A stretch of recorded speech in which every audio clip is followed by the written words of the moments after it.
One touch. Millimeters. That's all it took to end a legend's career live on the biggest stage in football. Croatia, round of 32, World Cup 2026. They're down to the very last kick of the game against Portugal. 103rd minute. Josko Gvardiol taps the ball in. Croatia thinks they just tied it up. The stadium explodes. Then, VAR says wait, because somewhere in the build-up, a striker named Igor Matanovic might have grazed the ball with the faintest touch, and if he did, the whole play is offside. No goal. We're talking about a touch so small, the player himself wasn't even sure it happened. So how do you prove something that small, in real time, with the entire World Cup watching? Before I tell you how, pause for a second and guess. Would you trust a machine to make that call? Drop your answer below, because it's about to get wild. FIFA didn't use a replay, they didn't use a ref's gut feeling. They used a chip, literally embedded inside the match ball. It's called Snicko. Yeah, the same tech from cricket, and it detected the exact vibration of contact. The verdict: contact confirmed, goal disallowed. Portugal survives. Croatia is out. Now here's the gut punch.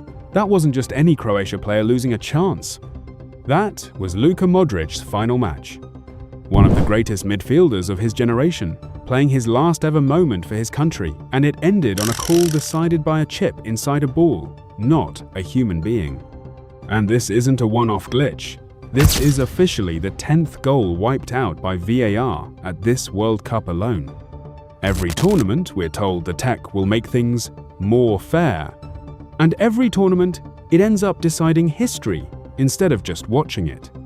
So Croatia's manager, Zlatko Dalic, walks into his press conference and doesn't hold back. VAR kills emotions, he said. It kills everything within you. We have gone too far with VAR. That's not a coach complaining about a decision. That's a coach saying the sport itself is losing its soul to a piece of technology. Real talk: has technology ever ruined a moment for you in any sport? Comment below, because Croatia's fans clearly felt it too. And they didn't just feel it, they showed it. Fans threw bottles onto the pitch. They booed every time Ronaldo touched the ball for the rest of the match. This wasn't a quiet disagreement anymore. This was a stadium in open revolt against a machine's decision.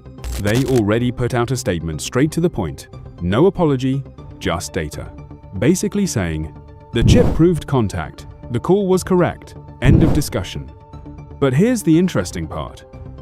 Gianni Infantino, the actual FIFA president, hasn't personally said a word about it.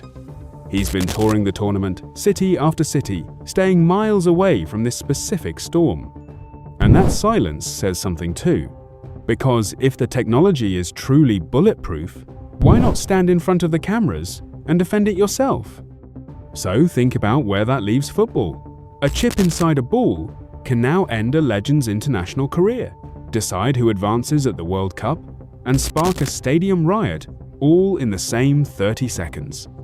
Was it accurate? Probably. Was it fair? Depends who you ask. But was it football? That's the question nobody in charge wants to answer. So was this the machine getting it right? Or football losing what made it human? Comment your verdict below. Because Modric's error just ended on a technicality, and VAR isn't going anywhere. This conversation is only getting louder.